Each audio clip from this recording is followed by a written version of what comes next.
The year was 1867, and the mountains of Colorado wore their winter crown with a grim majesty. Snow clung to the pines, weighing their branches so low they seemed to bow in prayer.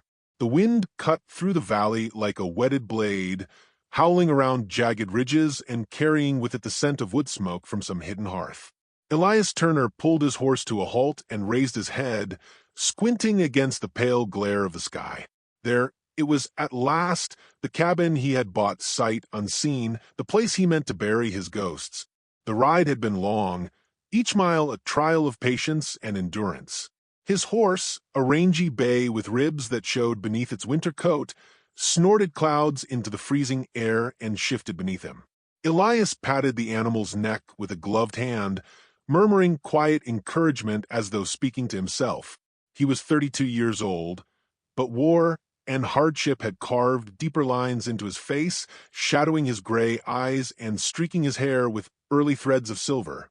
A soldier once, and not so long ago, he had come west for peace, though peace was proving harder to find than any battle. The cabin stood at the edge of a clearing, its timbers dark with age and weather. The roof sagged slightly under snow, but it still looked stout, its stone chimney rising against the white-dusted trees. He felt a tug of relief. A roof, a fire, solitude. That was what he had paid for. A quiet corner of wilderness where no one would ask about the things he had done, the faces he still saw in the smoke of his dreams. He guided the horse forward slowly, but then he froze. The chimney was smoking. He frowned, leaning in his saddle. A thin line of gray curled lazily into the cold sky. That wasn't right. This place was supposed to be abandoned, sold cheap, because no one wanted to spend another winter trapped in its loneliness. Elias's hand slid to the worn stock of the rifle slung across his saddle. His chest tightened with the soldier's instinct. An occupied stronghold meant trouble. He pressed his heels into the horse's sides and rode on, every sense alert, every muscle taut. The cabin door hung crooked on leather hinges. But as he drew near, he saw something else. Boot tracks, smaller ones too, leading to and from the doorway. Fresh. He swung down from the saddle, boots crunching the snow, and tied the horse to a low branch. The woods were quiet except for the sigh of the wind. Too quiet. No dog barked. No voice called out a greeting. Elias pulled his rifle free and approached the door. The smell reached him first. Stew, meat, onions, and a pinch of herbs. The kind of smell that worked its way into a hungry man's bones. He hadn't tasted such cooking in weeks, maybe months, but the scent made his suspicion sharpen. Someone was living here, not just squatting for a night. He placed his hand against the rough wood of the door, felt the faint warmth seeping through. Then he shoved it open. Inside, the dim light of a fire spread across a single-room interior. Low rafters, dirt floor patched with boards, a table of rough planks, 2 beds pushed against opposite walls. A kettle hung above the fire, steaming, and in the corner, half hidden by shadows, came a sharp gasp. "Please," a voice whispered, "don't hurt us." Elias turned his head. A woman stood there, pressed against the wall, her hands spread as if to shield the 2 children clinging to her skirts. She was young, perhaps 27 or 28, but her face bore the weary strength of someone older. Dark hair coiled untidily around her shoulders, her dress patched and faded. Her eyes, wide and wary, locked on his rifle. At her knees, a boy of maybe 8 and a girl no older than 5 huddled close, their faces pinched with fear. The sight hit him harder than any ambush. He lowered the barrel a fraction, though he didn't let it drop. "This cabin's mine," he said, evenly. His voice sounded harsher than he meant, cracked from disuse and the dry mountain air. "Bought it legal from a man named Spencer back in town." Her chin lifted slightly, defiance flaring. "My husband built this place with his own hands. He died here last winter. We've nowhere else to go." The boy glared at him with a fierce bravery that reminded Elias of raw recruits standing against cannon fire. The girl buried her face against her mother's skirts and whimpered. Elias's grip tightened on the rifle, not from intent, but from uncertainty. His papers were tucked inside his coat, signed and stamped. On the trail west, He had turned those papers over in his hand again and again, believing they gave him a new start. But here were three souls who claimed the same ground with more than ink. They claimed it with need. "Lady," he said at last, voice low, "I paid for this land. Paid near everything I had left. It was sold to me as empty." Her eyes narrowed. "Empty? We've been here near 2 years. Does that sound empty to you?" The fire crackled, filling the silence that stretched between them. Elias shifted his weight, uncertain. He had not expected this. He had expected dust, cobwebs, perhaps a broken roof, and a long, lonely night. Not this. Not a woman with steel in her eyes and children clinging to her like roots to earth. Finally, he set the rifle aside, leaning it against the wall, though he kept himself near it. "I don't mean you harm," he said, "but I won't sleep outside in the snow, not after riding 100 miles to get here." "You'll find no welcome here," she replied sharply, though her voice trembled beneath the steel. "We've had men at our door before, and none meant well." "I'm not them," Elias said, a bit of heat rising in his tone. "I fought for years back east, killed men who wore blue and men who wore gray. I'm done with fighting. I just want a roof and quiet." The boy's eyes flicked to his worn coat, the military cut, still visible though patched. The woman's gaze lingered on the scar across his jaw. She said nothing, only pulled her children closer. Elias sighed and stepped nearer the fire, feeling its warmth bite into his cold, stiffened hands. The stew bubbled gently, filling the air with a homely fragrance that contrasted cruelly with the tension in the room. "Name's Elias Turner," he said finally. "You don't have to trust me, but I'll not turn around and ride back into the cold tonight. I'll sleep here one way or another." Her jaw tightened. She hesitated, then straightened with weary dignity. "Clara," she said, "these are my children, Samuel and Anna." The boy held his gaze steady. The girl peeked out shyly from her mother's skirt. Clara's voice carried both caution and resignation. "You can stay. For tonight. But the cabin is ours." He gave a slow nod, too tired to argue further, though the matter was far from settled. He shrugged off his coat, set down his saddlebags, and lowered himself onto the bench near the table, though it groaned beneath his weight. For a moment, silence reigned, broken only by the pop of sap in the fire and the faint whistle of the wind pressing against the walls. Elias studied the woman while pretending not to. Her hands were work-roughened, not soft. The dress she wore had been mended in half a dozen places. The children were thin, but not starving. Somehow she had kept them alive in this wilderness through storms and hunger and danger. That spoke of grit, and grit, Elias knew, was the only coin worth a damn in these lands. The children whispered to her, too soft for Elias to catch. Clara hushed them gently, her eyes never leaving him. It was a standoff without bullets, a battle of silence and suspicion. Elias kept his posture loose, though every nerve in his body thrummed with readiness.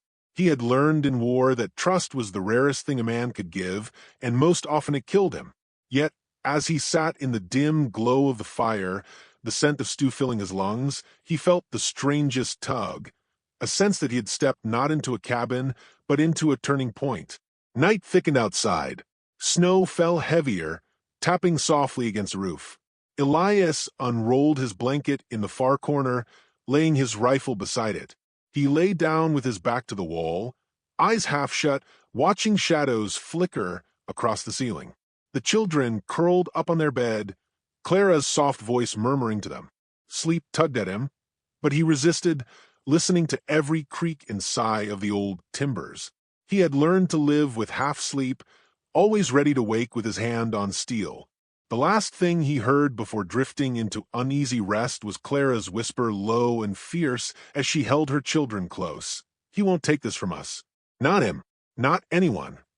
And Elias, lying in the dark with the weight of war still heavy in his bones, wondered for the first time in years if he had walked into a fight that wasn't measured in bullets, but in something far more dangerous, the clash of two lives, each desperate for home. ChatGPT said. The pale light of dawn bled across the clearing, touching the snow with a faint pink glow, and painting the trees in quiet fire. Elias Turner rose stiffly from the corner where he had slept with his rifle across his chest. The cabin smelled of ashes and boiled meat gone cold. Clara moved silently near the hearth, feeding twigs into the coals to coax them back to life. The children stirred on their straw bed, eyes half open, watching him without words. He rolled his blanket and tied it tight, then stepped outside into the frozen morning. His breath hung thick in the air. The horse stamped impatiently, hungry, the saddle creaking as it shifted. Elias rubbed its muzzle and scanned the tree line. Nothing moved but a crow flapping away from the trees. Still, the unease that had lodged in his chest since stepping into this cabin had not left. It gnawed at him with every breath. When he stepped back inside, Clara's eyes followed him, wary but less hard than the night before. She ladled stew into a tin cup, set it near him without a word. Elias studied the steam rising, then lifted it in both hands.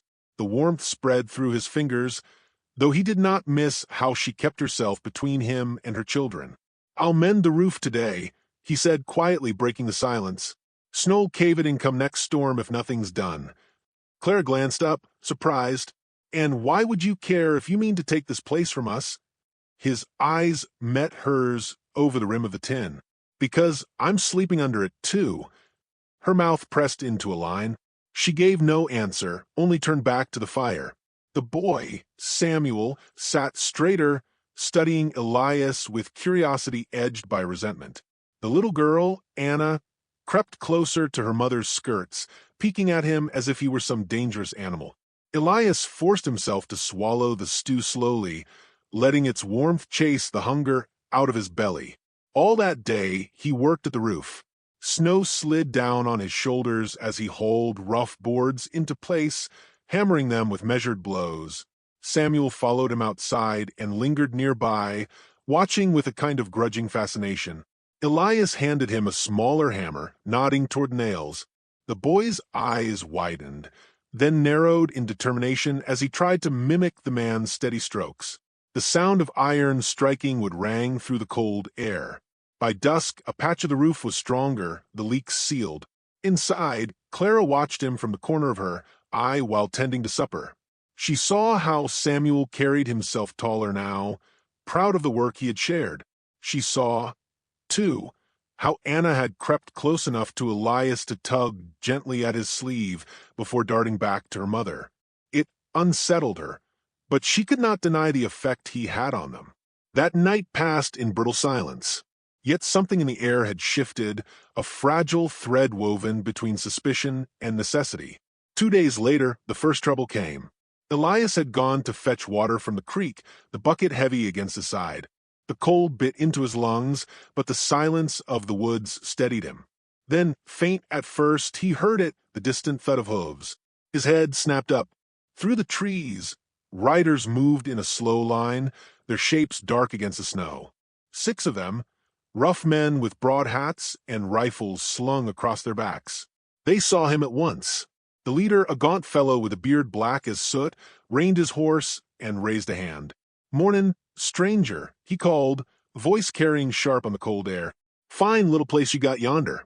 Smoke's been curling up for days. We thought it might be abandoned." Elias tightened his grip on the bucket. His rifle leaned against the cabin wall, too far to reach without showing his back. "It ain't abandoned," he said flatly. The man smiled, though his eyes stayed cold. "Shame. We're short on supplies, seein' as the winter's been cruel. Thought we might help ourselves to what's inside." The other riders chuckled darkly, their eyes scanning toward the cabin. Elias's jaw set. He took one step forward, setting the bucket down carefully. His voice came low, steady as iron. "There's a woman and children in that cabin. You come closer, and I'll drop the first of you before you touch the latch." The leader's smile thinned. He leaned in his saddle, eyes narrowing. The standoff stretched taut, as a drawn bowstring. Then, with a harsh laugh, he spat into the snow. "You've got sand, soldier. But this won't be the last you see of us." He yanked his reins, and the riders wheeled their horses, galloping back into the trees. Elias stood a long moment, breath rising in white clouds, before picking up the bucket and returning inside. Clara's face had drained of color, her eyes wide with fear. Who were they? Raiders, Elias said. Scavengers. They'll be back. Her hands trembled as she clutched Anna close. Samuel's small face hardened with something that looked too much like manhood for his years. Elias met his gaze and gave a slow nod, as if to tell the boy he'd seen the same steel in young eyes before on darker fields. That night, Elias checked his rifle twice, loaded his revolver, and set both within arm's reach of his blanket. Sleep came thin and restless. It was wolves that woke him, not men. The sound rose from the woods like a funeral hymn, low and mournful at first, then swelling into a chorus of hunger. The children whimpered in their bed. Clara's face shone pale in the firelight as she clutched them tight. Elias was already on his feet, rifle in hand. Shadows moved beyond the door. Eyes glowed faintly in the dark. A snarl split the night. Elias kicked the door open and stepped onto the porch, his breath clouding in the icy air. A gray wolf stood at the edge of the clearing, hackles raised, teeth gleaming. Behind it, shapes prowled in restless circles. Elias raised the rifle. The crack of the shot shattered the night. The wolf dropped, its body crumpling in the snow. The pack scattered back, yelping, but the eyes still glimmered at the edge of the trees. Elias chambered another round, his shoulders taut. Behind him, Samuel had crept to the doorway, eyes wide with awe and terror. Clara yanked him back, scolding in a whisper. Yet Elias saw the boy's gaze fixed not on the fallen wolf, but on him. The boy had witnessed something, a lesson burned into him sharper than any sermon. By dawn, the wolves were gone, their prints clawed into the snow. The carcass lay stiff at the edge of the clearing. Elias dragged it into the trees and returned without a word. Inside, the children stared at him differently now. Clara, too, though her look carried a weight he could not name, fear, gratitude, and something that cut deeper. The days that followed carried a strange rhythm. Elias worked on the cabin, split wood, repaired the barn. Samuel shadowed him, eager to learn. Elias showed him how to hold an axe, how to strike true. He taught Anna to set small traps, her tiny hands fumbling with the wire, but her eyes bright with pride when she managed it. Clara kept her distance, yet she could not stop her children from laughing when Elias made some dry remark, or when he lifted Anna onto his shoulders so she could see farther across the snowy clearing. One evening, Clara set an extra plate for him without comment. Elias noticed but said nothing, only nodded his thanks. Around the fire, he caught her watching him once or twice when she thought his eyes were lowered. He felt something stir in him he had not felt in years, not quite trust, not yet hope, but the faint whisper of belonging. It did not last. The raiders returned on the fourth night. They came in silence, torches flaring suddenly at the edge of the clearing. Elias woke to the smell of smoke and the distant sound of laughter. He was on his feet, in an instant, rifle in hand. Outside, flames licked at the barn, the dry wood catching quick. Horses screamed in panic. Clara clutched her children, her face white. Stay inside, Elias barked. He shoved the door open and stepped into the freezing night. Figures loomed in the firelight, their rifles glinting. The leader's voice rang out, mocking. Told you we'd be back, soldier. Thought you could scare us off with one rifle? We'll burn you out like rats. The barn collapsed in a rush of sparks. Elias raised his rifle and fired. One of the men dropped with a cry. The others scattered, returning fire. Bullets slammed into the cabin's timbers, showering splinters. Elias ducked, reloaded, fired again. His heart pounded with the old rhythm, the rhythm of battle. Then, from behind him, another shot rang out, sharper, higher. Clara stood in the doorway, Samuel clutching her skirt, Anna behind him. The rifle in her hands smoked from the barrel. One of the raiders stumbled, clutching his shoulder, and fell into the snow. The others cursed, dragged their wounded, and fled back into the trees. The fire raged, but the barn was lost. The clearing fell into silence, broken only by the crackle of burning wood and the ragged breaths of the living. Elias lowered his rifle slowly. His eyes met Clara's across the firelit space. She still held the weapon steady, her face fierce and unyielding. For the first time, Elias saw not just a widow fighting for scraps of survival, but a woman with iron in her spine. Inside, the children clung to her. Elias stood with the smoke swirling around him, feeling the old hunger of battle mixing with something unfamiliar. A pull toward the very people he had sworn not to need. The fire consumed the barn, sparks rising into the black sky. Elias turned back to the cabin, his voice hoarse. "This isn't over. They'll come again and harder." Clara's eyes met his, steady and unflinching. "Then we'll face them again. Together." The words lingered in the smoke, heavier than any promise. And as the night deepened, Elias knew the cabin was no longer just wood and stone. It had become something far more dangerous, something worth fighting for. The sky broke gray and hollow the morning after the barn fire, the air heavy with the scent of charred wood. Elias Turner stood in the clearing, hat low over his eyes, staring at the blackened ruins smoldering at the far end of the lot. The horses were gone, scattered into the night by fire and fear. Only silence remained, broken by the faint clatter of a pot inside the cabin where Clara moved about with careful steps. Samuel trailed him outside, crunching through snow that had turned to gray slush from the heat of the blaze. The boy said nothing, but his chin was set tight, as though he too felt the weight pressing on the land. Elias knelt, picked up a twisted hinge from the ash, turned it over in his hand. He had seen battlefields left smoking and torn, and the sight stirred that same hollow ache in him. The knowledge that destruction came quicker than healing, always. He tossed the hinge aside and looked at the boy. Samuel's face was pale, but his eyes burned.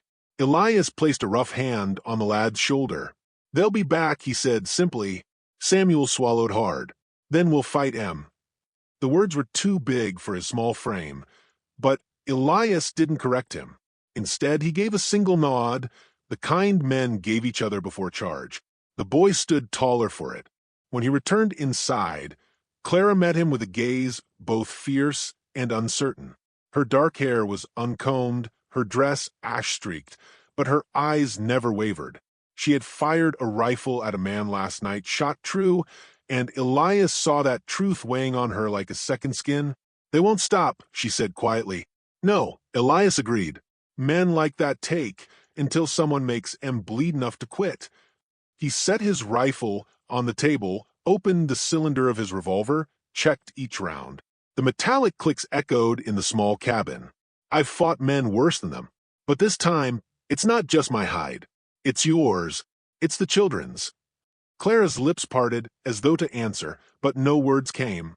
Instead, she turned back to the fire, stirring a pot with quick, clipped strokes. Elias watched her shoulders, the tension riding high, and felt the stirring of something he had buried years ago.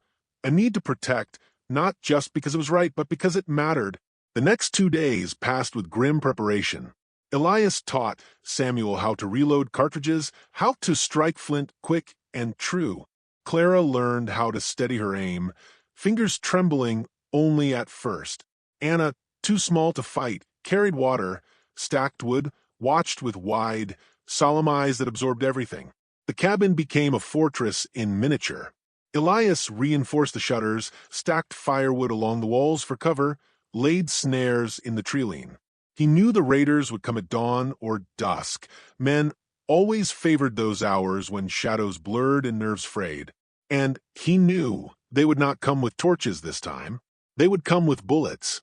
On the third morning, as the frost still clung silver to the pines, Clara found Elias outside, pacing the perimeter with his rifle across his shoulder. She stood in the weak sunlight, shawl tight around her, and for a moment the hardness fell from her face. "Why are you still here?" she asked. The words came soft, but they carried weight. "You could ride out, find another cabin, another piece of land. You've no bond to us." Elias stopped. The question cut sharper than any bullet. He turned, meeting her gaze. "I came here to forget, to bury myself. But the minute I stepped through that door, forgetting wasn't an option anymore. Maybe I should have left, but I didn't. And now," He paused, the words catching in his throat, surprising him with their own force. Now, I reckon I don't wanna. Clara's lips parted, eyes glistening in the pale light. She looked away quickly, as though the confession burned. Then God help us, she murmured. That night the forest grew too still. Elias felt it in his bones before the sound came. Hooves, faint at first, then drumming louder, echoing through the frozen ground. He sprang from his blanket, already reaching for his rifle. Clara was awake too, clutching Anna close. Samuel's eyes shone wide in the dark. "They're here," Elias said. He moved to the window, peeled back the shutter. Shapes emerged from the tree-line, riders more than before. 6 at least, maybe 8, their silhouettes dark against the snow, rifles glinting in the moonlight.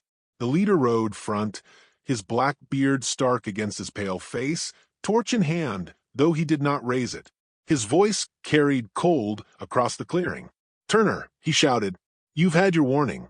Come out, leave the woman and brats behind, and we'll let you live. Refuse, and we'll paint your walls with blood."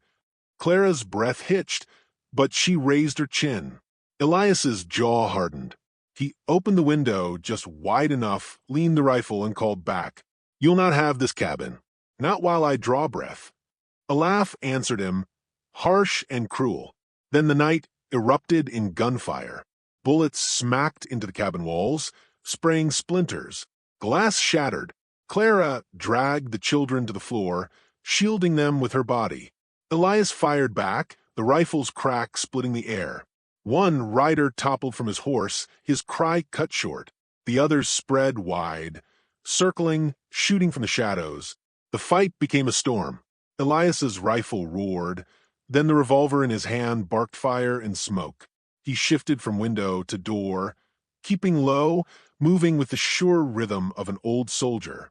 Outside, men shouted, horses screamed. Powder smoke thickened, choking the air. Samuel crawled to him once, clutching spare cartridges, face pale, but steady. Elias ruffled the boy's hair, then reloaded with quick, practiced hands. "Good lad," he muttered, and Samuel glowed with a fierce pride, even as fear shone in his eyes. A bullet tore through the shutter, grazing Elias's arm. Blood spattered, hot against the cold air. Clara cried out, but Elias gritted his teeth, kept firing. He saw one raider slump in his saddle, another's horse rear and bolt. The leader still pressed forward, firing steady, his torch casting long shadows across the snow. Then Clara rose, rifle in hand. She moved to the other window, her face pale, but set with determination. She lifted, aimed, and fired. The shot struck true. One of the men pitched backward, rifle spinning from his hand. The sound of her shot filled the cabin with more than noise, it filled it with proof. She was no bystander. She was in the fight. The raiders faltered, regrouped behind fallen logs at the edge of the clearing. A lull stretched, thick with smoke and silence. Elias's breath came ragged, his arm burning. He glanced at Clara, sweat gleaming on her brow, eyes fierce. Their gazes locked. In that moment, no words were needed. They were bound, not by paper, not by law, but by fire and blood. The leader's voice rang out again. "Last chance, soldier. Walk away, and we'll spare the woman." Elias laughed bitterly, though his chest ached. "You don't know me at all." He kicked the door wide, revolver in hand, and charged into the night. The cold bit his face, the snow crunched under his boots, and bullets hissed past him like angry bees. He fired 1, 2, 3 shots, dropping another man before they could regroup. The leader roared, swinging his rifle toward Elias. Then came another shot from behind. Clara stood in the doorway, rifle braced against her shoulder. The leader jerked, stumbled, fell to his knees. Elias closed the distance, pressed the barrel of his revolver to the man's chest. For a heartbeat, their eyes met, the cold hate of a raider and the weary fire of a soldier who had nothing left to lose. Then Elias pulled the trigger. Silence fell heavy. The remaining raiders fled, horses thrashing, shouts fading into the trees. Snow drifted down, hissing as it touched the smoldering wreck of the barn. The clearing lay still again, save for Elias's ragged breaths and the pounding of his heart. Clara rushed forward, Samuel at her heels, and clinging to her skirts.